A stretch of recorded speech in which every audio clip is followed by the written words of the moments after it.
So a couple of weeks ago, my son's preschool invited a children's performer. It was a teacher work day, and on the day that the kids were out of school, they had this children's performer come and put on a performance for all the preschool kids that were home.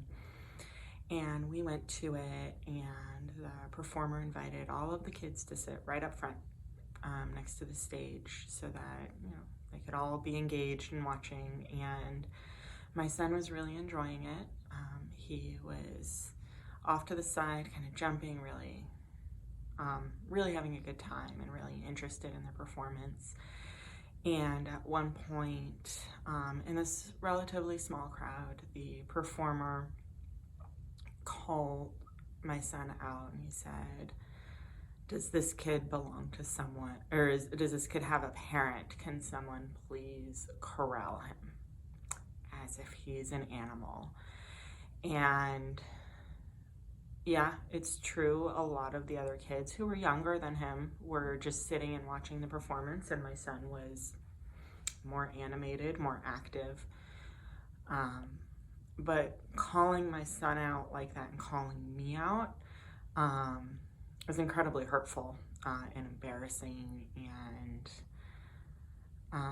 really made it feel like there isn't many places in this world where my son can just be who he is. And this was a children's performer putting on a show for preschool age children. It is a constant struggle to feel like there isn't space for our kids, especially for our neurodivergent kids. ADHD is a disability of executive function. An ADHD child, their executive function is usually a couple of years behind, and that's that prefrontal cortex right here that helps with emotional regulation, that helps with impulse control and decision making.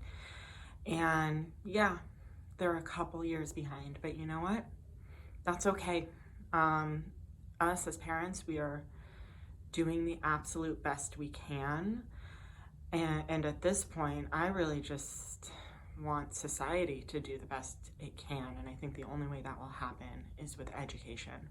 There's nothing wrong with our kids. Our kids are okay. They are just fine. They are being kids, and just because they are not meeting up to the societal expectation that they're supposed to sit and be quiet or behave or not have tantrums past a certain age, when you're dealing with a delay in executive dysfunction, that's not going to happen. And so I implore you, if you are or are not impacted by neurodiversity, but you are around children, do some research, read this article, talk to people, but find out how you can make space for neurodivergent kids. It's not challenging. You don't have to make any massive changes, but a little empathy goes a long way.